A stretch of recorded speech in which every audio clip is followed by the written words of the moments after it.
Sean todos ustedes bienvenidos a este nuevo acto de la Real Academia de San Romualdo, en la que tendremos ocasión de conocer de primera mano los trabajos de restauración que se han efectuado en el Arsenal de la Carraca por parte de los arquitectos que han trabajado en ese trabajo. Al mismo tiempo, por parte de la Academia, pues también tendremos la participación de dos de nuestros académicos para introducir en los hechos. Tiene la palabra la ilustrísima señora doña Adelaida Bordés Benítez para la lectura de la paz.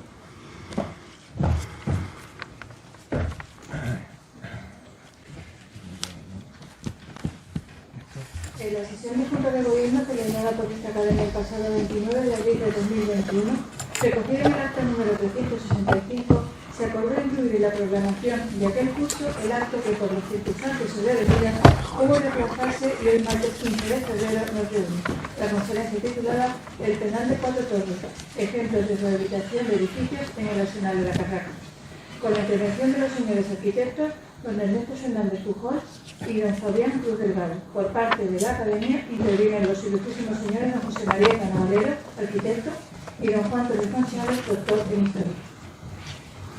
Muchas gracias, señora secretaria general. Tiene la palabra el ilustrísimo señor don José María Cano Valero para presentar a los conferenciantes.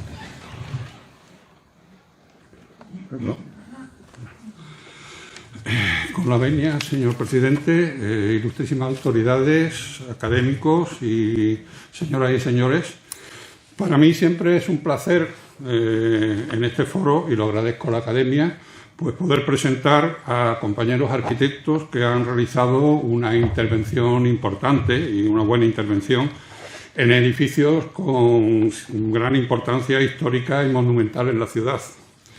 Estamos hablando de la rehabilitación de un edificio de bastante importancia histórica y arquitectónica como el Penal de las Cuatro Torres, y también nos van a hablar de otros que yo creo que imprimen carácter también al Arsenal de la Carraca, como es las viviendas de los operarios y la Fonda Correa, que eso nos hablará luego Fabián. Los arquitectos que voy a presentar, mi compañero arquitecto, son don Ernesto Fernández Pujol Martínez, que está aquí más cerca de mí, a mi derecha, que es arquitecto titulado por la Escuela Superior de Arquitectura de Sevilla desde el año 1990 y ha trabajado en la empresa municipal de vivienda del Ayuntamiento de Cádiz entre 1997 y 2002. Y desde el año 2003 hasta el 2009 trabajó como arquitecto director de la Oficina de Rehabilitación del Centro Histórico de Cádiz. También ha publicado un libro que fue una publicación del Colegio de Arquitectos sobre los sistemas constructivos de la arquitectura gaditana, que es un libro bastante interesante junto con otros compañeros también. Y luego a Fabián Cruz Gallego, que está allí más alejado, que es también arquitecto titulado en la Escuela Superior de Arquitectura de Sevilla, también desde el año 2000, y ha trabajado también en la empresa municipal del Ayuntamiento de Cádiz desde 2006 hasta 2008. Desde el año 2004, ambos conforman el estudio de arquitectura Pujol Cruz Pizarro, junto al también arquitecto Luis Pizarro, habiendo realizado destacadas obras en el ámbito del sector público, tales como el Ayuntamiento de San José del Valle, el recinto pesquero del Puerto de Santa María o la ciudad deportiva del Cádiz Club de Fútbol. También, debido a la admiración que sienten no solo por su ciudad, sino por la provincia de Cádiz, y como están especializados en rehabilitación arquitectónica, han culminado con la ejecución de actuaciones emblemáticas de marcado carácter patrimonial, de las que pueden destacarse la restauración del convento de San Agustín en Jerez, la rehabilitación de la Casa Palacio Vedor en Cádiz y más recientemente lo que venimos aquí a hablar hoy es del Penal de las Cuatro Torres y otros edificios en la base naval de la Carraca en San Fernando. Como todos sabemos, estos edificios se han rehabilitado, ha sido posible su rehabilitación dentro del marco de los acuerdos firmados entre el Ministerio de Defensa, en este caso la Armada, y la empresa pública Navantia, que es la antigua Bazán, para la construcción de unos buques de alta tecnología para la Armada saudí. Quiero destacar que estos acuerdos han significado indudablemente un importante impulso para la zona, puesto que también se ha rehabilitado un edificio que llevaba abandonado muchos años y que nunca fue utilizado, que es el famoso Parque de la Historia del Mar, conocido coloquialmente como el buque, o el barco, el barco, para ubicar un centro de formación, precisamente un centro de formación para el personal de las futuras corbetas saudíes. Hace algunos días hemos visitado, algunos de los aquí presentes en la mesa, las instalaciones militares de la Carraca, acompañado por el capitán de navío, don Agustín González Morales, aquí presente, y mi amigo y compañero, el arquitecto también, don Luis Rossetti Fernández de Castro, que debe estar por aquí, no lo he visto, y hemos entrado en los edificios, hemos visto el funcionamiento de los mismos y hemos podido ver además otras obras que está efectuando la Armada dentro de la base naval, como para evitar el deterioro de los edificios que están allí, ¿no? Todo esto no solo ha conllevado el arreglo de estos edificios, sino su posterior utilización, que es lo importante para no dejarlo abandonado. Algunos de ellos por instalaciones militares que han venido a la Carraca, como puede ser el Grupo Naval de Playa, que se ha instalado recientemente desde la base naval de Puntales, de Cádiz, y hemos comprobado también que se están rehabilitando una serie de naves para exposiciones del material histórico del arsenal, que es muy interesante, y yo creo que eso puede ser un impulso para realizar visitas turísticas a la zona. Todo ello va a significar indudablemente, como comentaba Agustín González, como el resurgimiento de la Carraca, como si fuera el ave fénix que renace, y que la Carraca, que era un sitio, un lugar, una base que se había venido abajo desde que la flota se trasladó a Rota, pues indudablemente va a significar un impulso para toda la base completa. Además, entre otras cosas, también hemos comprobado, que eso sí me ha alegrado mucho conocerlo, porque yo siempre, una de las cosas que siempre no me habían gustado de la Carraca era su aislamiento con respecto a la ciudad. Desde el principio, como todos sabemos, había que pasar a través de un barco o de unas barcazas que te trasladaban. Luego, hace apenas 100 años, se construyó un puente, que es el Puente de Hierro, que además es un puente muy interesante, que yo creo que esto merece un tratamiento aparte en alguna conferencia, puesto que fue realizado por el ingeniero Eduardo Torroja, que es uno de los mejores ingenieros que ha habido en el mundo en el tema de estructuras, y que no es solo lo del puente. El puente que vemos prácticamente es muy normal, pero lo que hay debajo, o sea, la cimentación que se realizó para el puente, sí es lo importante y es lo que podemos ver y conocer de acuerdo con todos los proyectos que han salido a la luz y que se puede comprobar. Luego también esto, lo que yo decía antes, que no solo ha sido el puente este se va a desdoblar, en los próximos meses ya hay un acuerdo para construir un nuevo puente pegado a este, digamos, utilizando el antiguo puente que había de ferrocarril. E incluso hemos podido comprobar hace poco, que han salido en la prensa, que se va a construir una nueva carretera de acceso a la Carraca desde el barrio Jarana, también utilizando el perfil de la vía de ferrocarril, digamos, paralela a la vía de ferrocarril, con lo cual este aislamiento que ha tenido la Carraca desde hace tantísimos años, pues espero que pronto pues se resuelva. Y yo creo que prácticamente yo lo único que he hecho es introducir y presentar a mis compañeros, y sin más le cedo la palabra al ilustrísimo señor académico don Juan Torrejón, que nos va a hablar e introducir los presidios y presidiarios de los arsenales de la Marina.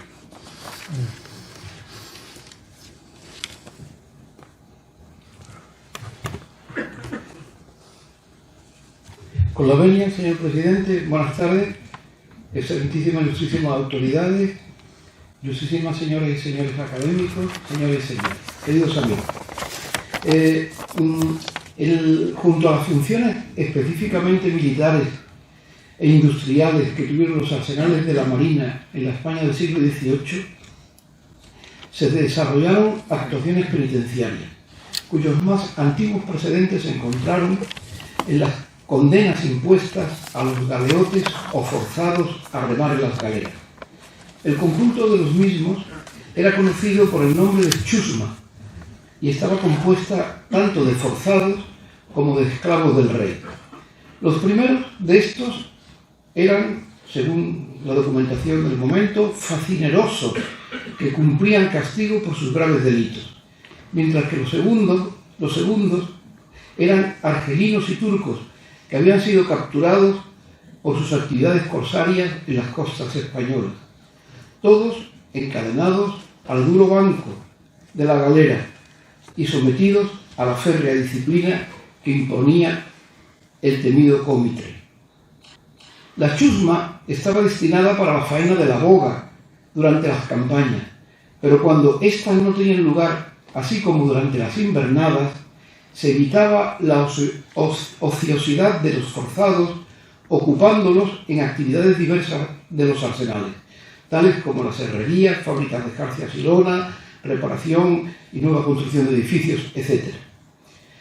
Cuando el 28 de noviembre de 1748 fue suprimido el cuerpo de galeras en la Real Armada Española, así como el servicio penal en las mismas, los condenados por delitos graves que cumplían el servicio penal correspondiente fueron destinados a efectuar varias tareas en el interior de los arsenales.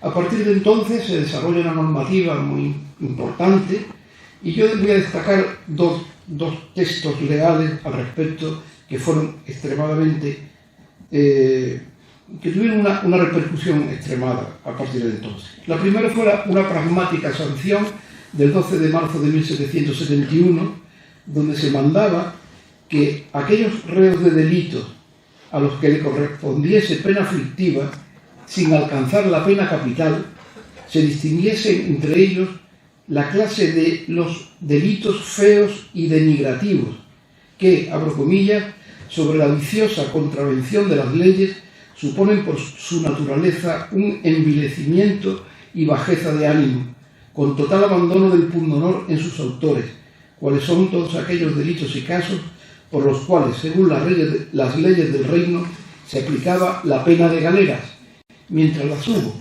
ya fuese por la esencia de sus mismos delitos, ya por el mal hábito de su repetición, exclusivo de probable esperanza de enmienda en tales vicios, consuetudinarios de daño efectivo a la sociedad. Los reos de esta clase serían destinados a los arsenales de Ferrol, Cádiz y Cartagena, aplicándoseles por los años de sus correspondientes condenas, fundamentalmente a las bombas extractivas que servían para desaguar los diques de Carenal en seco, indudablemente la tarea más penosa de todas las que se desarrollaban en los arsenales, que en aquel momento únicamente se llevaba a cabo en Cartagena por no existir diques de carena en los otros dos arsenales, pero que estaban programados su fabricación. Y además, en maniobras ínfimas, encadenados permanentemente de dos en dos. Para que existiese una distribución proporcionada y que la dotación fuera adecuada en los tres arsenales referidos, los reos se enviaban al de Ferrol si estaban condenados por la Chancillería, la Real Chancillería de Valladolid, el Consejo Real de Navarra, las audiencias de Galicia y Asturias, y por todos los jueces de estos tribunales, aunque fuesen de fuero privilegiado. A los arsenales de Cádiz, observen que se dice los arsenales de Cádiz, porque funcionaba todavía nuestro arsenal de Puente de Suazo junto con el arsenal de la Carraca, y después teníamos un dique de carenares en seco en el caño del Trocadero. A los arsenales de Cádiz debían acudir los de los 4 reinos de Andalucía, es decir, reino de Jaén, Córdoba, Sevilla y Granada, de la provincia de Extremadura, de las Islas Canarias, y al arsenal de Cartagena, que era su función fundamental, era, como dicen los documentos, atalaya y vigía de Berbería, es decir, para controlar todo el problema corsario y el problema turco, los de Castilla la Nueva, el reino de Murcia y la corona de Aragón. Esta pragmática sanción manifestó su especial rigor al establecer que los jueces y tribunales no podían conmutar la pena capital con la pena de arsenales, en la que se subrogó, como he dicho antes, la pena de galera, debiendo imponerse con toda exactitud y escrupulosidad, sin declinar al extremo de una niña indulgencia ni de una remisión arbitraria. Las condiciones eran durísimas, la disciplina era muy fuerte, pero hay que pensar también que eran sujetos pues muy difícil también de recuperar para la vida social de nuevo. Entonces, evolucionando, llega una norma de importancia trascendental, no solamente para la historia de los arsenales de la Marina y de sus presidiarios, sino para el derecho penal español, que es la Real Ordenanza para el gobierno de los presidios de los arsenales de Marina del año 1804.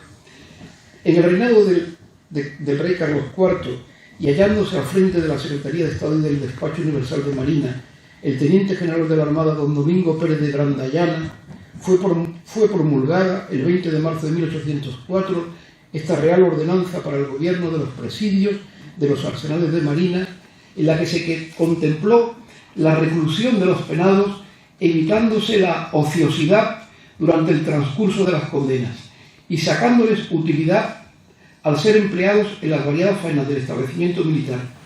Para ello aprendían y desarrollaban oficios, recibiendo a cambio una remuneración económica, cuyo objeto era el de que, una vez cumplidas las penas, se encontraran con la capacidad de poder ocuparse como artesanos libres, contando con los recursos económicos básicos para su establecimiento. De este modo, a los fines punitivos se unió el propósito novedoso de que los presidiarios salieran de los arsenales como hombres distintos a como entraron, abro comillas, habiendo cambiado la naturaleza de sus costumbres y malas inclinaciones, propendiendo a ser útiles ciudadanos. Esta disposición representó, como dije antes, un paso muy importante en el proceso reformador del ordenamiento penitenciario español, estando considerada el fundamento general de su regeneración.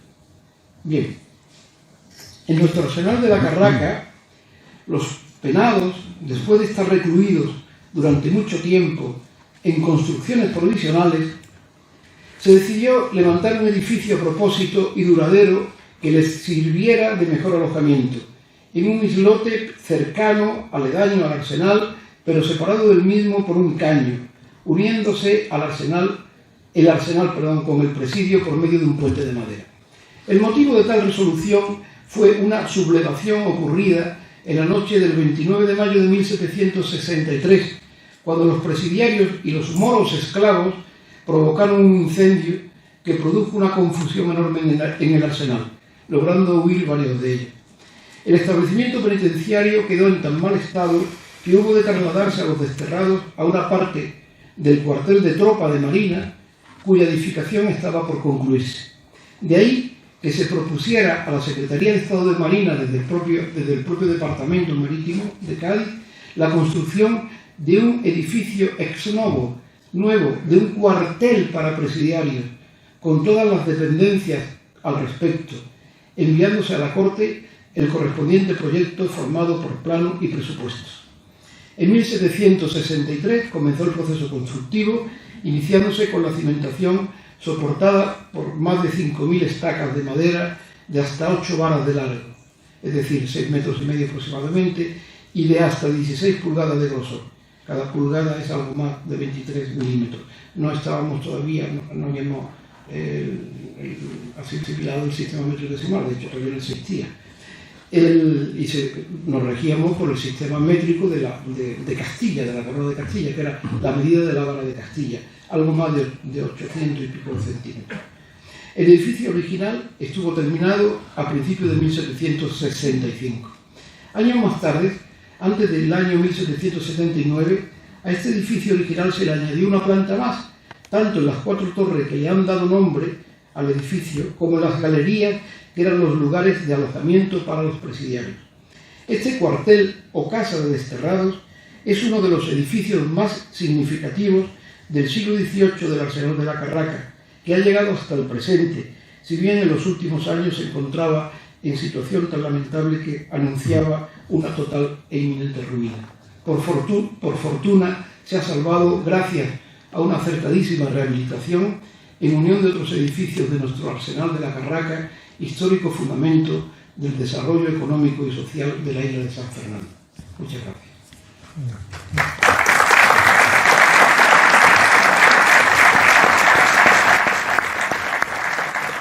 Muchas gracias, don José María Cano, y a don Juan Torrejón por esta introducción a esta conferencia. Tienen la palabra don Ernesto Fernández Pujol y don Fabián Cruz Gallego para proceder al desarrollo de esta conferencia.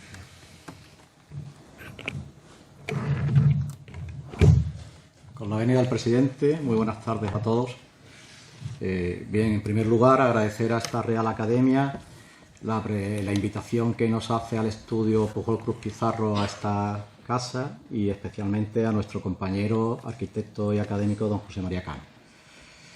Bien, los 3 proyectos que vamos a presentar forman parte del acuerdo, del convenio entre la Armada, el Ministerio de Defensa y la empresa pública Navantia, por el cual 3 edificios que estaban en desuso dentro del Arsenal de la Carraca pasan a rehabilitarse, 2 de ellos para mantener su uso original, caso de vivienda de operarios y fonda correa, y el otro, el penal de 4 torres, para sufrir una transformación de uso, puesto que se propone como alojamiento logístico para las tropas saudíes durante un tiempo concreto. Bien, estos 3 proyectos fueron realizados por una ingeniería, Oliva y Durán, y en el año 2019 la empresa pública saca a concurso lo que es la dirección de obras de estos 3 proyectos. Nos presentamos el estudio Pujol Cruz Pizarro formando UTE con la ingeniería técnica GADES y resultamos adjudicatarios. Y durante el 2020 pues, se desarrollaron las obras.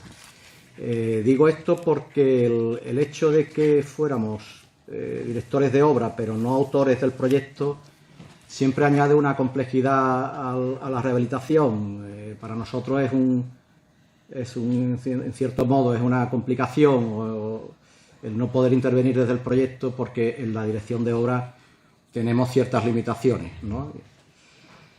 No obstante, hay que decir que Navantia nos permitió ciertos cambios, siempre en pro de mejorar el proyecto licitado y sobre todo pensando siempre en la puesta en valor de los edificios en que estábamos interviniendo, ¿no? Todos ellos en un recinto denominado bien interés cultural, ¿no?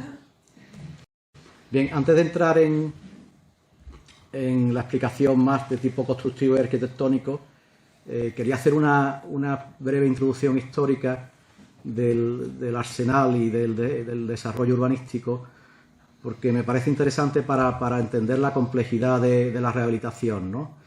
Esta imagen que tenemos, que es el plano atribuido al ingeniero Ignacio Sala, situado, vamos, en el tiempo, en 1717, es el primer plano que se conoce del Arsenal de la Carraca, una vez que el secretario de Estado, José Patiño, decide ubicar el Arsenal en este enclave, posiblemente por su importancia estratégica en la bahía, pero al mismo tiempo sobre una zona de fango y de caños, condicionando decisivamente lo que será el desarrollo constructivo de todo el Arsenal, no solo en el tiempo, sino en los costos económicos, ¿no? Se ve perfectamente cómo el Arsenal se encuentra delimitado por el caño de Santipetri en la parte inferior, la parte norte el caño de la Carraca y en la parte superior el caño del espantatajero. También hacer una pequeña referencia al acierto o a la inteligencia que muestra el autor del plano, porque realmente marca las directrices de lo que será el arsenal de la Carraca, que se va a desarrollar durante todo el siglo XVIII, y las marca, bajo mi punto de vista, de una forma muy inteligente, ¿no? Ubicando en la parte norte, la cabecera, todas las, digamos, almacenes, la Puerta del Mar, edificios de equipamiento, vivienda de la maestranza, cuarteles y tal, creando un eje longitudinal que es el caño, denominado caño, que dividía el arsenal en dos zonas, la parte oriental destinada a pequeñas embarcaciones y la parte occidental hacia abajo, la imagen destinada a grandes embarcaciones. Aquí situaba el dique de perchas, donde se curaban y se enriaban las maderas que se transportaban a través del canal, y en la parte sur, que hoy es la que conecta con la zona de tierra, digamos, se ubicaban los talleres de jarcias y velas y algunos edificios destinados a víveres. Ya posteriormente, a mitad del siglo XVIII, este plano, firmado por el ilustre marino y científico Jorge Juan Santacilia, también marca, en menor medida que su intervención, que en el arsenal del Ferrol y de Cartagena, pero ya también tiene su importancia en lo que será el transcurso del arsenal de la Carraca.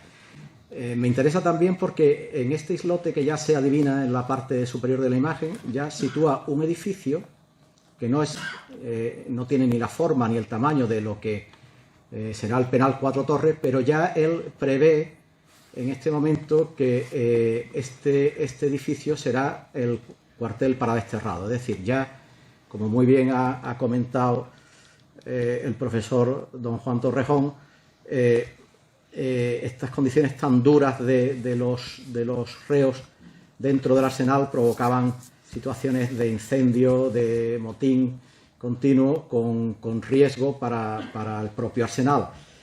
Ante este motivo, parecía razonable ubicar el cuartel para desterrado en una isla que tenía mejores condiciones para la vigilancia, además de evitar que los riesgos de incendio afectaran al arsenal de la Carraca. Como consecuencia del motín ese que se produce en el año 1763, se traslada a corte la necesidad de hacer un cuartel de desterrado, que es este que vemos aquí, cuya traza se debe al arquitecto Juan Cebada, que tiene una planta muy esencial, muy funcional, una planta cuadrada de 60 por 60 metros, con una crujía interior y una logia o claustro interior formado por 4 arcos. En el centro del patio se ubicaba la cocina y el servicio, en el zaguán el cuerpo de vigilancia, y en este corredor era donde se ubicaban los reos, ¿no? Este proyecto fue supervisado por el propio Jorge Juan Santacilia, que advierte dos cuestiones. Una, la necesidad de aumentar el tamaño de la cocina para evitar riesgos de incendio, y otra, la vigilancia extrema que debe hacerse con la cimentación del edificio. Esta situación geográfica a la que hicimos alusión al principio, entre caños, evidentemente condiciona las cimentaciones de todo lo que se construya sobre ella, ¿no? Estamos hablando de terrenos que tienen una consistencia nula, es decir, resistencia desde el punto de vista geotécnico cero. ¿Cómo se resuelve la cimentación? Pues se siguen los tratados de Vitruvio, por el cual el sistema que se utilizaba era el mismo que se utilizó en los canales de Venecia, que dado que no era posible alcanzar el estrato firme, como se suele llamar, que estaba a la profundidad de 23 metros, porque eso tecnológicamente era inviable, pues lo que se hacía era una mejora del terreno mediante un pilotaje. Aquí se advierte debajo de los cimientos un pilotaje con estacas de madera, que lo que hacían de alguna forma era mejorar la compresibilidad del terreno, porque estaban muy cerca los pilotes unos de otros, y después en la parte superior, mediante un entramado, permitían ya empezar a ejecutar lo que era el muro cajón con el sistema tradicional de mampostería y argamasa de cal. El muro era más ancho en la parte inferior y se iba escalonando hasta convertirse en el propio muro del cerramiento del edificio, como se ve aquí perfectamente en esta sección. Los forjados del edificio se construían con vigas de madera, la cubierta con estructura de pares y nudillos, y el edificio original de una planta, con las 4 torres en las esquinas, tenía una cubierta de teja a 2 aguas, y la composición era una composición muy digamos, muy funcional, con una composición a ejes con predominio del macizo sobre el hueco y con una estructura ornamental en base a unas pilastras toscanas y unos recercaos y cornisas de piedra ostionera, al gusto de la época. Este es el islote ya donde se asienta el presidio, el penal, ¿no?, que ya está totalmente delimitado por agua, y el puente de madera que conecta con el arsenal, y estas 2 pequeñas construcciones que se ven aquí son esta la cocina que posteriormente se ubica aquí, y esta otra el almacén de brea. En el edificio que finalmente se conoce se le añade una planta más, como se ha comentado anteriormente. La planta tiene exactamente la mitad de altura que la planta inferior, conserva las 4 torres en posición de esquina, y mantiene la cubierta a 2 aguas con teja. Aquí se ve con mucha más nitidez la portada, una portada barroca, claramente barroca. Este edificio se sitúa cronológicamente en el mismo periodo que se construye en Cádiz el hospicio provincial realizado por el arquitecto Torcuato Cayón, que representa claramente la transición del barroco al neoclásico en nuestra ciudad, y ya este edificio se encuadra dentro del barroco, pero ya está en el límite de lo que podría ser la transición, como digo, al neoclásico.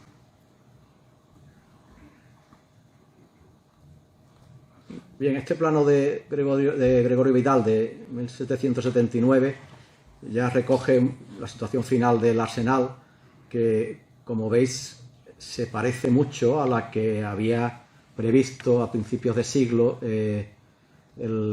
supuestamente el ingeniero Ignacio Sala. Mantiene las directrices principales y, bueno, hay pequeños cambios, pero básicamente se conserva muy bien el modelo arsenal.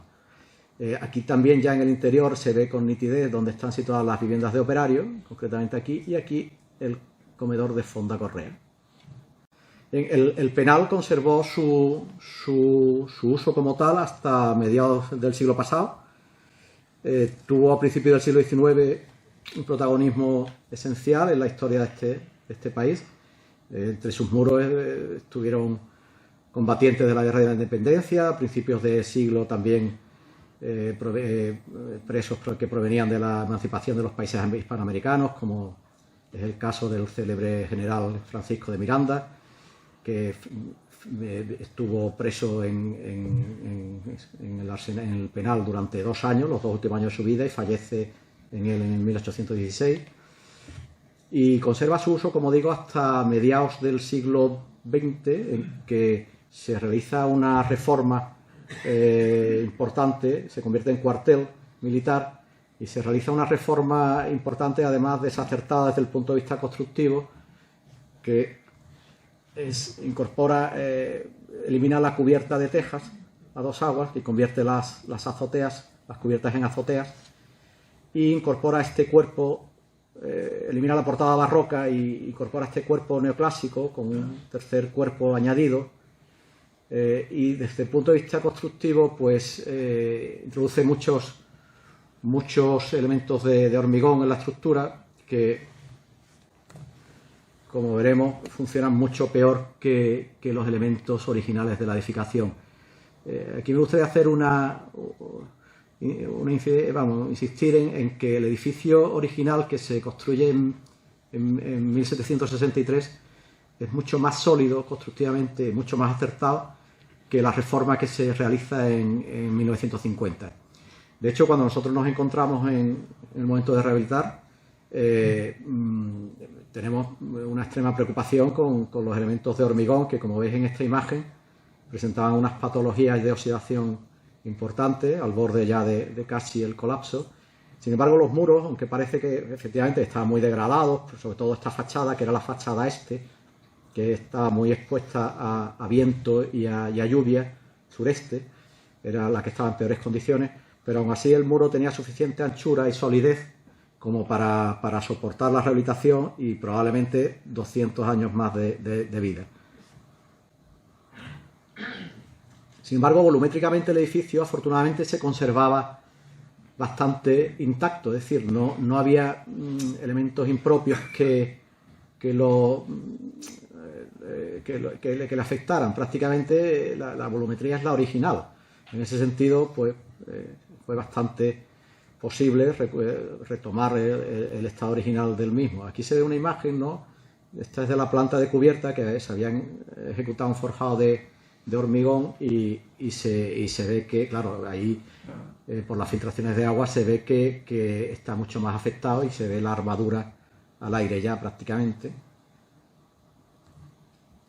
Bien, este es el proyecto que es objeto de licitación, que nosotros nos encontramos, que si bien resolvía con más o menos acierto los temas funcionales de albergar la marinería y los suboficiales y tal, tenía algunas carencias, sobre todo de tipo constructivo y sobre todo de tipo patrimonial, que ahora explicaré más adelante, pero que fueron objetos de un proyecto modificado que realizamos nosotros en el transcurso de la obra. El proyecto original preveía en planta baja y entre planta albergar la marinería, que se componía de 200 personas, utilizaba las 4 crujías del edificio, 3 de ellas para dormitorios con literas, esta para zonas de estar, ubicaba los núcleos de aseo en las esquinas y unas pequeñas escaleras que conectaban con la entreplanta que se hacía de nueva construcción. Aquí se ven las entreplantas, que ahora explicaré porque las entreplantas que ellos en el proyecto preveían cimentarlas sobre pilares que apoyaban directamente sobre el suelo. Es una de las cuestiones que nosotros propusimos modificar. Aquí en la planta superior proponían una circulación por el exterior, por la azotea que cubría el claustro, con lo cual implicaba que la circulación de las personas, de los oficiales que se ubicaban en esta planta, que eran 75 oficiales que se agrupaban en dormitorios dobles, pues tenían que salir al exterior para volver a entrar en el edificio, cosa que parecía un poco absurda. Y proponía una marquesina de vidrio perimetral que tampoco nos parecía acertada porque irrumpían las pilastras del claustro, de la fachada del claustro. Las 3 torres se dedicaban a instalaciones, excepto esta donde están los restos del general Francisco de Miranda, y estaba precintada lógicamente y no fue objeto de la intervención. Estos son los planos del modificado de proyecto que,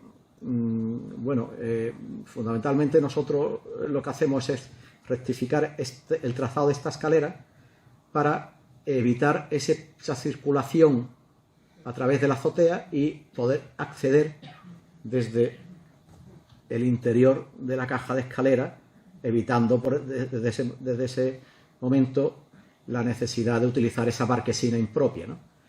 Y aquí en la sección constructiva del proyecto, lo que ahora lo veremos mejor, se intuye ya cómo resolvemos nosotros la estructura de la entreplanta esa que el proyecto original preveía cimentar sobre pilares que apoyaban directamente sobre el estrato fangoso, digamos, ¿no? con poca resistencia.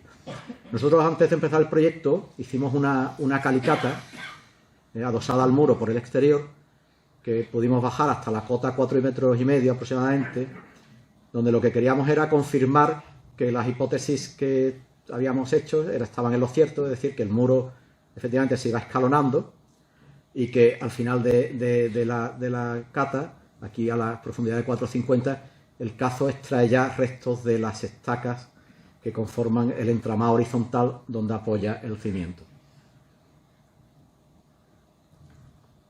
Cuando demolemos la solera interior del edificio, aparecen restos de los antiguos cimientos, que podían ser algunos para arriostrar los muros, pero también aparecen restos aunque no se aprecia muy bien, aquí hay unas bóvedas, aproximadamente de 2,5 metros de luz, y este muro que está separado 2,5 metros también de la fachada, hay como una sucesión de bóvedas o cisternas, que probablemente fueran el sistema de almacenamiento de agua potable, dado que el estrato era el agua que existía allí, era agua salada, y ese agua provenía seguramente de las azoteas, de las 4 torres, precisamente de las azoteas de las 4 torres, y serían el almacenamiento de agua potable como era habitual en la arquitectura de Cádiz, ¿no?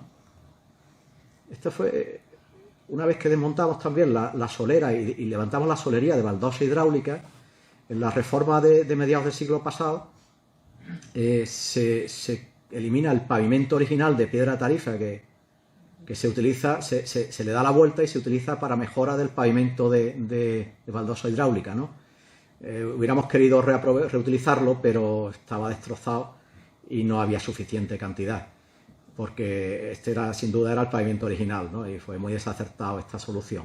Aquí también se ve la madrona que atravesaba el patio en el sentido longitudinal este-oeste, y llegaba hasta el caño del espantatajero. Ese era el sistema de evacuación de las aguas de lluvia. Y aquí ya se ve como el sistema que prevemos nosotros para resolver la estructura de esa entreplanta. Nosotros pensamos que los muros están muy bien, que son fácilmente recuperables, que están consolidados y estabilizados en el tiempo, esa cimentación, que el peso del edificio no lo íbamos a incrementar prácticamente en un 5%.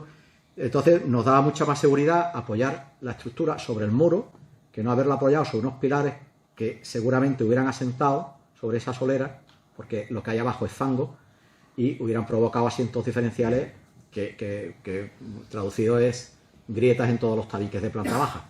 Afortunadamente esta solución se ejecutó con su forjado de chapa colaborante y no ha habido ninguna patología estructural hasta el momento. Bien, estos son los techos de hormigón que objeto de la reforma de 1950, que estaban en muy mal estado también. Hicimos la reparación. Estos hormigones eran de muy poca calidad porque se usaba un cemento muy pobre y era muy poroso. Entonces permitía que entrara el ambiente salino entrara en su interior y produjera un proceso de carbonatación que en definitiva lo que hacía era oxidar la armadura y reventar el hormigón, ¿no? con el consiguiente peligro de colapso, ¿no? En la parte alta era más acusado, como se ve en esta imagen, donde prácticamente la armadura de la viga estaba al aire, ¿no? Aquí lo que hicimos fue una reparación habitual que consiste en chorrear con agua a presión la viga para eliminar todo el hormigón con alta presión y después pasivar la armadura con un producto químico y recomponer la parte de hormigón que falta con un mortero de alta resistencia. Esta es una imagen de la cubierta que se puede ver la cantidad de material de relleno que se utilizaba con el consiguiente peso que esto implicaba en la estructura. Nosotros quitamos todo este material de rellenos. Hoy tecnológicamente hay soluciones de lámina asfáltica que no incorporan peso y nos permitió que esa entreplanta se pudiera apoyar sobre los muros ya existentes. Estas son las 2 escaleras que resuelven el acceso a la planta alta que nosotros rectificamos porque queríamos hacer esta conexión a través del núcleo de escaleras para evitar salir a la galería exterior. Afortunadamente la escalera tenía suficiente huella y tabique y nos permitió recomponer su trazado y resolver el problema que se planteaba. En la solería del patio lo que hicimos fue apoyar una solera flotante sobre una grava que compactaba bien para evitar hundimientos, porque había muchas zonas de hundimiento cuando llegamos. Colocamos una canaleta oculta para recoger las aguas con la mínima pendiente y utilizamos un pavimento de bloques de cerámica recibidos en seco que tenían la ventaja de que permitían cierta flexibilidad de movimiento y evitaban que aparecieran grietas en la solera. En cuanto al tratamiento de la restauración de las fachadas, nosotros propusimos a Navantia que se recuperara toda la sillería de piedra ostionera y que eso se pusiera en valor. El proyecto preveía enfoscarla con un revoco y a nosotros nos parecía que había que devolver el edificio a su momento al barroco, ¿no? y poner en valor esa ornamentación. Entonces propusimos una restauración de toda la sillería, de cornisas, pilastras toscanas, los arcos interiores, todo de piedra, y al resto de la fachada hicimos una rehabilitación mediante resanado del muro, manteniendo los morteros de cal, la misma solución que se empleó hace 250 años. Aquí ya en esta imagen se ve cómo se va reconstruyendo toda la ornamentación de piedra ostionera, y como ya se ha dado la primera capa de mortero de cal, que lo que hace es un embarrado, es rellenar todos esos huecos que se producen en la fachada. Esta imagen me parece muy interesante porque invita a una reflexión, ¿no? En la imagen de la izquierda se ven unos colores que son los que están más en contacto con la piedra, y que son los colores que debió tener el arsenal en el siglo XVIII, y que son colores propios del barroco, y son además muy diferentes a los que presenta hoy, que predomina mucho el albero.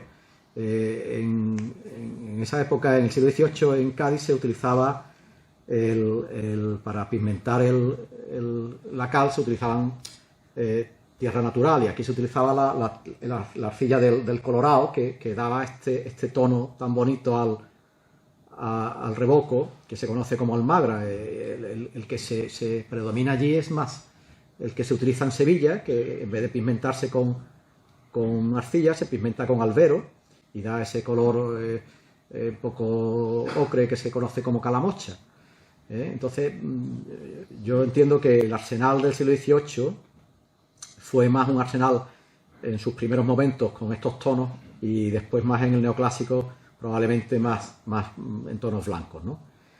Aquí hicimos muestras nosotros decidimos que la piedra no podía quedarse sin una capa de protección, porque la piedra ostionera es muy porosa y requiere una protección, y recurrimos a una jabelga de cal, que era un material compatible, y intentamos utilizar el mismo tono que debió tener la piedra en origen, para que pareciera como una sillería vista, ¿no? Aquí ya en esta imagen, en el claustro, se ve cómo se ha dado ya la capa de fondo, y se ve la capa de terminación de mortero de cal también, y ya previamente se ha restaurado toda la arquería de piedra ostionera, las impostas y las cornisas. Y aquí otro de los temas que propusimos, que se nos aceptó, que fue incorporar al proyecto una iluminación ornamental que pusiera en valor el edificio en el claustro, utilizando unos proyectores que dibujaban los arcos, y en el exterior potenciando lo que son las 4 torres que dan nombre al penal. Usamos unos proyectores con un haz de luz más cerrado para alcanzar la altura de la cornisa superior y poder destacar las 4 torres y la portada del edificio.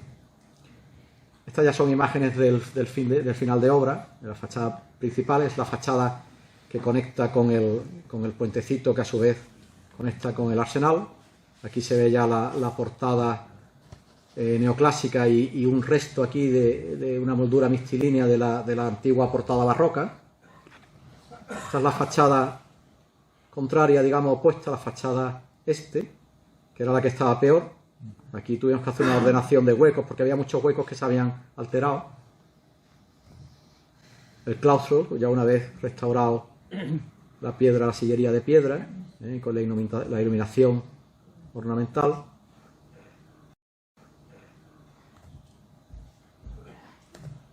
Las 2 escaleras que dan acceso a la planta primera, que se revistieron con piedra cerámica, con piedra caliza y un pasamano de madera.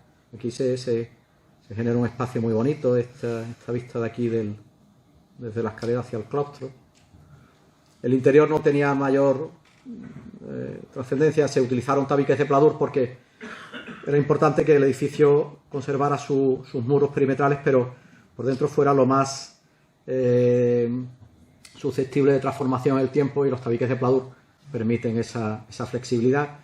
Las carpinterías nos hubiera gustado que fueran de madera, como eran originalmente, pero eso no fue posible modificarlo, y tuvimos que poner unas carpinterías de PVC imitando madera, pero las imitaciones siempre son malas, porque aquí se ve el espesor del PVC, ¿no? Eso que parece que no tiene importancia, pues la tiene, porque la carpintería de madera era mucho más estilizada y mucho más elegante que la de PVC. Estas son imágenes del claustro. Mucho más cara. Y ya estas son unas imágenes del antes y el después de la obra, ¿no? Estas son la fachada principal, que no era la que estaba peor, precisamente era la que mejor se conservaba y estaba menos alterada. Esta es la fachada trasera, que sí estaba muy mal. Aquí vemos que ahí los huecos estaban ya, no existían en algunos vanos, en fin, estaban así, de esta manera, ¿no? Esto es desde el interior del zaguán, ¿no? Una vez recuperado toda la sillería del claustro. Esta es desde la azotea, digamos, o la cubierta del claustro también. Esta igual. Aquí se ve que la volumetría se conserva bastante intacta, ¿no? Y ya para concluir, esta imagen de un amanecer en la Carraca, ¿no? Con el fondo la torre donde la historia sitúa la muerte del general Francisco de Miranda. Bueno, continúa mi compañero Fabián Cruz con rehabilitación de Fonda Correa. Gracias.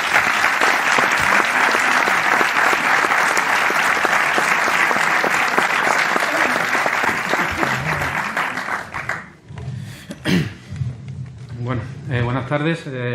Agradecer a la Academia y a José María Cano de haber contado con nosotros para que contemos un poco de esta aventura o de esta intervención que hemos hecho parcial, aunque sea en la Carraca, en un edificio de la Carraca.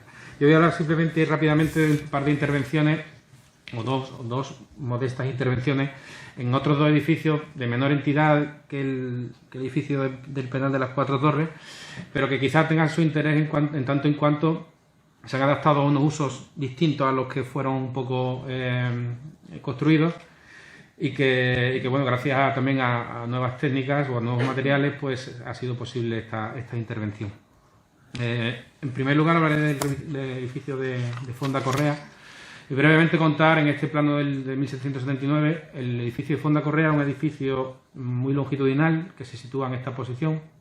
Era en el lado o en la cara oeste de lo que era la plaza de armas que comunicaba a través de este espacio exterior con la puerta de entrada del mar de la Carraca. Entonces este edificio cerraba este lado oeste, como decía. Un edificio en este plano un poquito más moderno del siglo pasado. Disculpar, pero creo que la resolución no es muy buena, pero bueno, aquí se puede ver cómo se marca la dimensión del edificio. Un edificio que tenía 18 metros de ancho y 95 metros de largo, ¿vale? En su génesis, en su construcción. Pero que por la transformación de la Carraca, sobre todo de los accesos, cuando se construyó el puente de hierro, pues fue demolido en parte porque fue necesario generar un eje aquí de acceso que comunicaba en la puerta del mar con la salida por tierra de la Carraca. Entonces se demolió parte de este edificio y se quedó un edificio de 18 metros por 50 metros, que es el edificio en el cual se ha intervenido. Esta imagen del siglo pasado, pues se ve este parque que hemos visto que estaba en lo que era la antigua plaza de armas, con esta geometría de círculos concéntricos, y que se ve claramente aquí el edificio de Fonda Correa, cómo cerraba el lado oeste de esa plaza, y este edificio, que era el edificio de vivienda operarios, que lo haré después, que cerraba la plaza en el lado sur. Bueno, el edificio de Fonda Correa, como veis, es un edificio de una única planta, que se utilizaba, bueno, pues para pabellones, para almacenes, posteriormente también para garajes y sobre todo para comedor, ¿no?, del arsenal. Un edificio con una secuencia compositiva con estas pilastras de ladrillo y estos huecos verticales recercados, seriados, que bueno, una composición muy sencilla. Y que, como veis aquí, como ha comentado el compañero Ernesto, este color oscuro pues nos da que pensar que estas terminaciones de los morteros de cal aquí eran pues más bien de almagra que del blanco que actualmente tienen, ¿vale? Esta es la esquina del edificio de vivienda operario que estaba en esta situación, en esta posición. Toda esta parte es la que se derriba y esta zona de aquí es la que luego se mantiene. Dos imágenes más de esa época, con algunos huecos de arcos de medio punto que han desaparecido y que no han llegado hasta nuestros días. Y bueno, contar solamente una cuestión que nos parece interesante en este edificio, y este es un poco el estado anterior al inicio de las obras, ¿vale? Como veis, un edificio muy masivo. En esa época, claro, se construyó con muros de carga, muros de piedra. Entonces tenía un muro perimetral en toda su parte exterior, y después muros interiores que generaban crujías bastante estrechas donde se asentaba un poco, donde se metían los distintos espacios. Antes de intervenir en el edificio, esto se utilizaba, pues esta es la zona de un antiguo comedor con su cocina, con su antecámara, con dos patios que lo separaban de otro espacio donde pues aquí se situaba un estanco, y esta zona de aquí, pues en los últimos años era para zonas de espacios para oficinas, dependencias y almacenes de jardinería, de los jardineros del Arsenal. Bien, el proyecto, donde está la cubierta, donde también se ve aquí un lucernario que tenía hecho con vigas de hormigón armado y una construcción encubierta para acceso a la cubierta y para almacenes. La intervención o el proyecto lo que hacía es transformar este edificio y convertirlo en los comedores que iban a utilizar pues los árabes en su estancia en la Carraca, ¿no? Entonces se generaban tres espacios muy diáfanos, como son el comedor de marinería, el comedor de suboficiales y el comedor de oficiales, separados por esta zona intermedia o central, que es donde están las cocinas y las zonas de servicio. Y cada zona de comedores cuenta con su zona de servicio o de aseos independientes y con sus accesos, este accede por aquí, este accede por aquí y accede por aquí de manera independiente. Y si os fijáis un poco, se ve en el plano, todos estos puntitos de aquí, que veis aquí, son todo la estructura que proponía el proyecto. Era un bosque de pilares metálicos para soportar la cubierta, que estaban pinchados en una losa de hormigón de 50 centímetros de canto que transmitían las cargas al terreno. Bien, antes de nosotros empezar la obra, hicimos unos estudios geotécnicos justo en el edificio y, claro, los resultados nos decían que el terreno que había abajo no tenía la capacidad portante suficiente, o no nos garantizaban que esta estructura no se fuese a mover o a generar algunos agrietamientos, algunos desplazamientos, algún hundimiento un poco incómodo para el uso del edificio. Entonces pensamos que, ya que se iba a demoler o vaciar el edificio completo, ¿por qué no seguir confiando en los elementos constructivos que llevan ahí 250 años y como hemos comentado, se siguen manteniendo muy bien y su capacidad portante permanece intacta? Entonces planteamos una solución constructiva en la cual, mediante unas cerchas, que son con vigas metálicas, apoyamos en esta línea de muro y en esta línea de muro y dejamos el interior totalmente diáfano. Entonces, en este un poco dibujo de obra que veis por aquí, aquí se ve una sección constructiva en la que se ve el muro de piedra, de ladrillo macizo, que se apoya en un muro un poco más ancho, que este es de sillería, y a la cota menos 350 aparecieron ya las estacas o los pilotes de madera que antes comentaba Ernesto, que ya llegaban hasta el firme. Entonces, bien, como aprovechando estos resaltes, pues apoyamos ahí unos machones que ampliaban el ancho del muro y nos permitían apoyar esas cargas puntuales de esas cerchas de una manera más segura.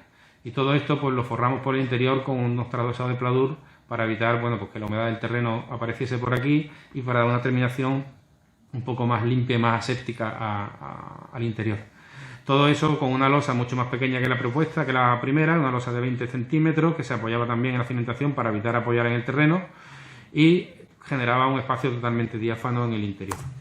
Entonces, este fue un poco el estado final de la obra, ¿no? Como veis, han desaparecido los pilares de todo el interior, aparecen los machones estos que están engrosando los muros donde se apoyan las cerchas y bueno, la distribución al final era prácticamente la misma, puesto que funcionaba bastante bien.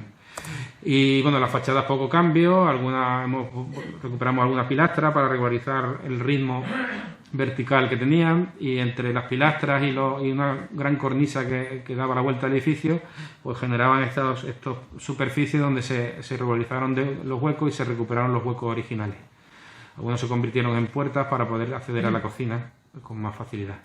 Y bueno, voy a contar un poco en imágenes esto que he adelantado antes, ¿no? En primer lugar, pues se demolió todo el interior, dejando simplemente los muros perimetrales en pie, ¿vale? Decir que después de 250 años son muros que no se le hemos encontrado casi ninguna fisura. O sea, muros que a pesar de estar cimentados y apoyados sobre un terreno bastante... el terreno inundable o fangoso como son los terrenos de la Carraca, pues tanto aquí como en vivienda y en el penal, pues nos ha sorprendido. A continuación se echó una mejora del terreno con una subbase y se esculpió, se hizo unos huecos para poder meter el saneamiento nuevo que iba a necesitar toda la zona de cocinas y de servicios. Sobre eso se colocó una capa de hormigón en masa para separar lo que es el terreno de la losa que se iba luego a echar encima. Antes de colocar toda la estructura esta metálica, que va a ser un poco el armado de la losa esa, se metieron unos paneles para mejorar el aislamiento térmico y una lámina impermeabilizante para evitar que la humedad subiese. Luego se hormigonó, se generó esta superficie, que era ya la superficie sobre la cual se iba a apoyar la solería. Se seguían manteniendo, lógicamente, los muros exteriores y se colocó una losa de 25 centímetros. Y una vez que esa losa ya estuvo seca, había llegado a su capacidad resistente suficiente, se trajo la estructura, tanto las vigas hechas metálicas como estas de aquí, que se llaman correas, y que arriostran estas otras vigas, y se empezó a montar dentro del propio espacio de la fonda correa. Se hicieron creo que fueron tres estructuras diferentes, tres estructuras que cubrían el espacio completo para poder subirlas después de una manera en 3 veces con estas grandes grúas que se llevaron allí, ¿vale? Está aquí un detalle del apoyo que decía antes. Aquí es los machones que ampliaban el ancho del muro y el apoyo de la cercha metálica. Y poco a poco se fueron subiendo las 3 grandes estructuras para generar esta estructura que veis aquí, que se ve como ha generado este espacio totalmente diáfano, que permitió pues darle más versatilidad a todo este espacio y que los espacios de comedores pues tuviesen un espacio completamente diáfano. Una vez que se colgó esa estructura, pues ya se cerró con una chapa simple. Lógicamente todo el peso que se iba a poner ahí arriba iba a ser el menor posible. Esta es la chapa vista desde arriba.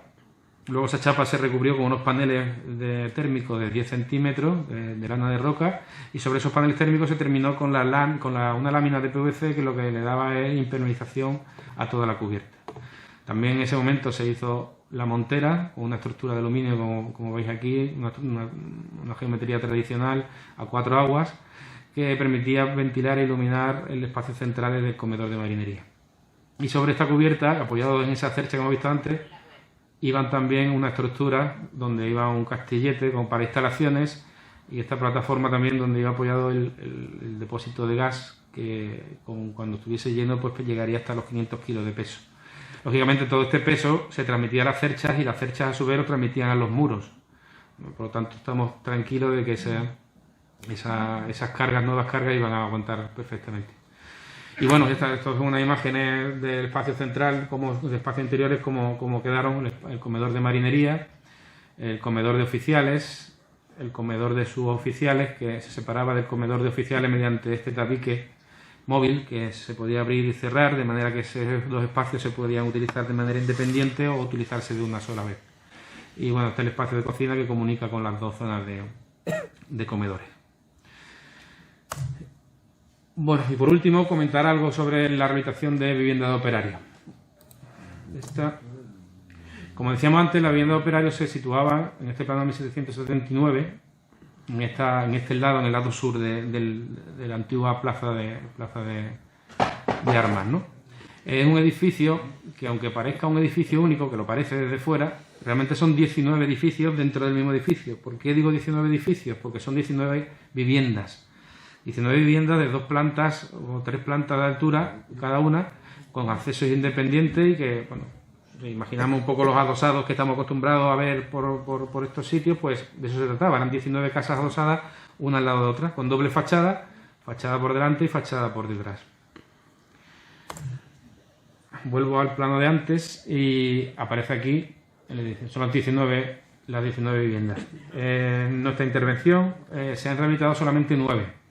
¿Por qué? Bueno, pues porque realmente al existir 19 no estaban las 19 juntas, existían 2 pasos, un paso por aquí y otro paso por aquí, que dividían como en paquetes a las viviendas. Aquí había 7 viviendas que desaparecieron, estas 9 que hacen esquina, que son las que se han rehabilitado, y otras 3 al fondo, que se mantienen por ahora sin rehabilitar y sin uso.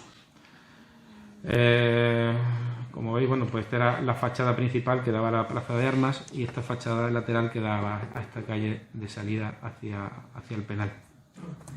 Vuelvo a la imagen de antes, donde se veía la vivienda operario. Entonces, como veis, estas son las 7 que han desaparecido, que ya no existen, igual que no existe el trozo de Fonda Correa, y las viviendas de operarios que hemos rehabilitado aparecen desde este pilastra hacia la izquierda. Esta es una imagen de la esquina en L, original, con unos huecos más verticales, con la almagra, como comentábamos antes, un vestimento algo más oscuro y en otros tonos a los que actualmente existe.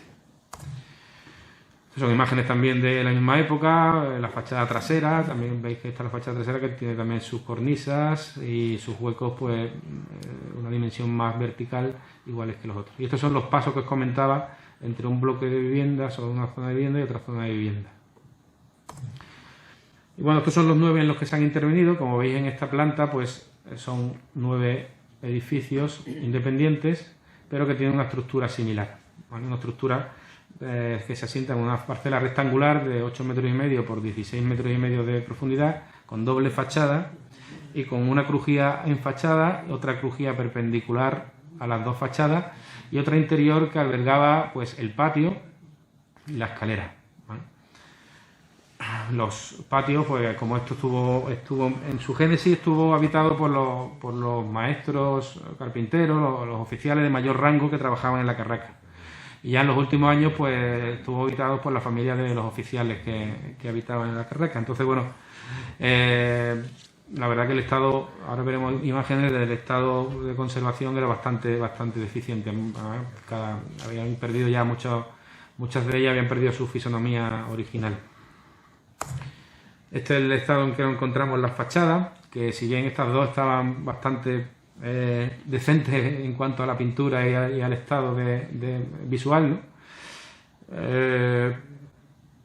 Pero por detrás, pues veis cómo realmente era su estado, un estado que estaba de bastante abandono, y estas construcciones que se habían hecho en esta calle trasera de dudosa calidad arquitectónica, y bueno, que habían conquistado un espacio de cualquier manera, sin ningún orden, ¿no? Entonces, bueno, una de las operaciones primeras, lógicamente, era demoler y hacer desaparecer esas construcciones.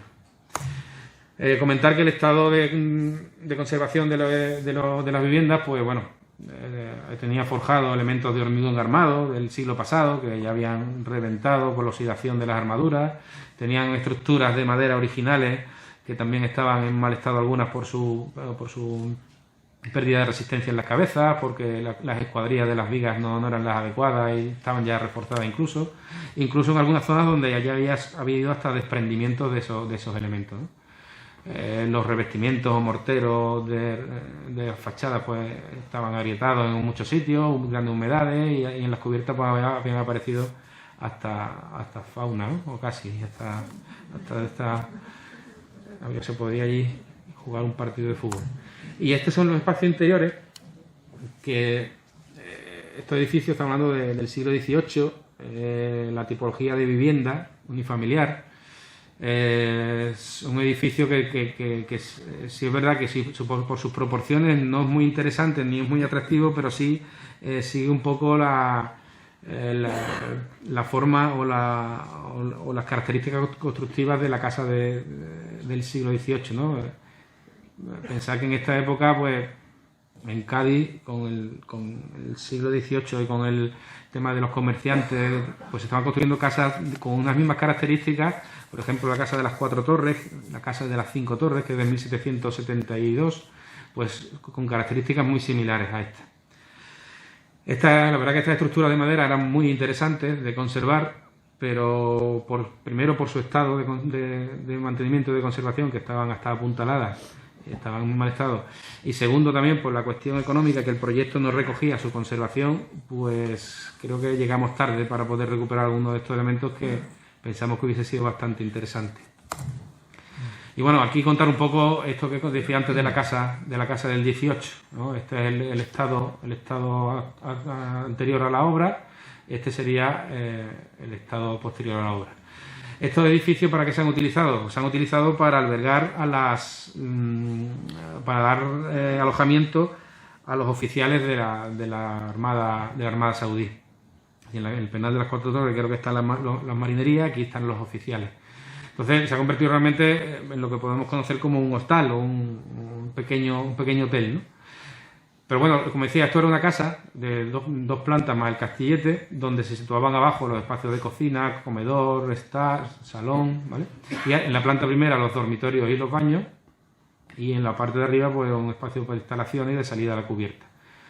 Y la secuencia de la casa, pues que ya conoceréis, pues entraba por aquí, tenía un zaguán, un vestíbulo, tenía aquí otra cancela, una cancela metálica para poder permitir la ventilación de la casa, el patio con su montera y después al final la escalera. Entonces este eje de secuencia de zaguán, patio y escalera, muy recurrente en esa época, pues aquí se hace patente. Sí, es verdad que las dimensiones de la escalera eran escaleras muy estrechas, no llegaban casi al metro de ancho, y las proporciones de las alturas daban un poco de información de que bueno, no había seguido mucho los cánones de la construcción de esa época. Pero bueno, lo interesante que nos pareció aquí fue que la estructura de muros de carga pues también era muy aprovechable. Entonces, como veis, difiere muy poco con respecto al nuevo uso que se le ha dado. Por lo tanto, el uso nuevo de habitaciones con su cuarto de baño, habitaciones con su baño, donde se desarrollan en la crujía perpendicular y en la crujía de fachada, pues la verdad que el edificio lo ha encajado muy bien. El patio se ha convertido en el espacio distribuidor para entrar a esas habitaciones, y la escalera se ha mantenido en su posición, restaurándola o incluso sustituyéndola en algunos casos. Entonces, con fachada por detrás y fachada a la fachada principal, o sea, con huecos a la fachada principal, pues entendemos que este uso o este nuevo uso que ha tenido este edificio pues es bastante compatible con la tipología constructiva o la estructura del edificio, ¿no? Y bueno, estas son las fachadas en su estado original. Esta es la nueva fachada con sus carpinterías, con sus cerrajerías. Se han colocado carpinterías de PVC imitando la madera, y después se ha recuperado la imagen exterior que tenía antes el blanco y el albero que predomina en la Carraca. Y bueno, esto sería el esquema general de la vivienda después de la obra, con ya las 9 monteras iguales, con los castilletes de cubierta también que se han depurado, se han limpiado todos los elementos que se habían añadido, y con bueno, el estado en el que están las cubiertas, que también se pueden aprovechar pues como solarium o como espacio al exterior de esparcimiento. Y nada, simplemente enseñar algunas imágenes del final de obra. Esto es en la fachada principal, en la esquina, justo. Esta es una imagen estos son un poco los 8,5 metros que hablaba al principio. Estas pilastras que son de piedra cenera, que tampoco hemos podido recuperar por cuestiones económicas y que tampoco estaban previstas en el proyecto. Hubiese sido bonito recuperar, porque tanto las cornisas superior, más potente, y la cornisa intermedia estaban labradas en piedra cenera, degradada, pero era piedra cenera y hubiese sido interesante haberlo recuperado. Sin embargo, bueno, se le ha dado un mortero de cal y se ha revestido con este color. Bueno, esta es la estructura al ancho de lo que era una vivienda, que ahora se ha convertido pues en 8 habitaciones, 4 en planta baja y 4 en planta alta. Y nada, estos son espacios interiores. Este es el zaguán con la cancela que os comentaba antes, el patio con la escalera al final, la galería, y una imagen desde abajo viendo la montera del patio como entrada de luz y de espacio de ventilación de todo el edificio.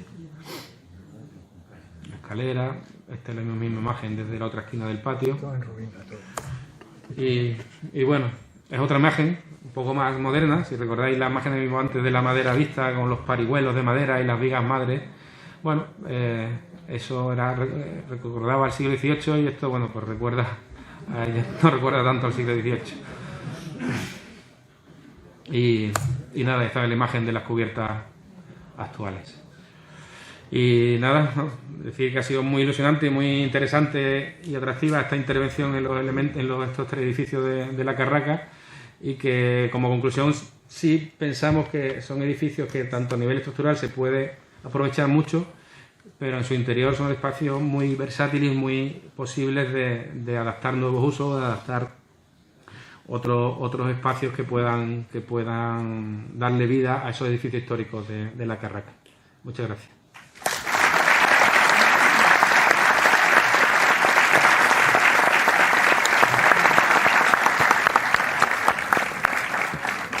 Muy bien, muchísimas gracias por esta magnífica presentación del trabajo realizado. Enhorabuena por la presentación y enhorabuena por el trabajo que ha realizado la empresa en La Carraca, porque ha puesto en valor unos edificios que estaban, lo sé personalmente, que estaban en ruina absolutamente. O sea, esta última parte de estos edificios teníamos prohibida la entrada porque estaban realmente peligrosos. Así que enhorabuena por la presentación y enhorabuena por el trabajo. Quiero hacerles entrega de este pequeño recuerdo de la presentación, que precisamente es la foto del canal de Cuatro Torres. Y para vosotros pues, también muchísimas gracias por vuestras presentaciones.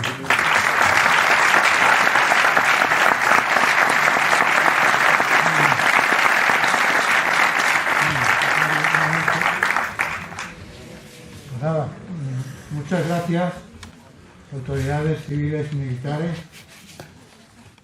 Especial agradecimiento al almirante del Arsenal por las facilidades que ha dado para que se pueda realizar esta conferencia. Y señoras y señores académicos, muchas gracias, y a todos ustedes, muchas gracias por su presencia. Creo que ha sido una presentación muy original, muy interesante, y lo que yo espero que en el futuro pues se pueda visitar el Arsenal, el penal y bueno, y estas viviendas pues tengan una utilidad. Estas viviendas que yo las he conocido cuando yo era pequeño, aquello era una ciudad, vivía la gente. Después, cuando estaba en el Arsenal, teníamos prohibida la entrada, pues peligrosa. La parte esta de la vivienda estaba en absoluta ruina y ahí no se podía pasar. Y nada, pues en el futuro, pues a ver qué utilidad se da a todo esto. Muchísimas gracias. El próximo acto de la Academia, que será el martes, el día 22, a esta misma hora, a las 7:30, será la toma de posesión como académica de números en la rama de letras de doña Sandra Inés Ramos Maldonado, que es doctora en filosofía clásica. Su discurso de ingreso tiene el siguiente título: Diosas, santas y vírgenes de la sal, el mito de Salambona como diosa indígena de la isla. Contestará la recipiendaria de la Ilustrísima Señora doña María Elena Martínez Rodríguez de Lemas. Será el próximo martes 22 a las 19:30 y están todos ustedes invitados. Muchas gracias a todos. Muchas gracias.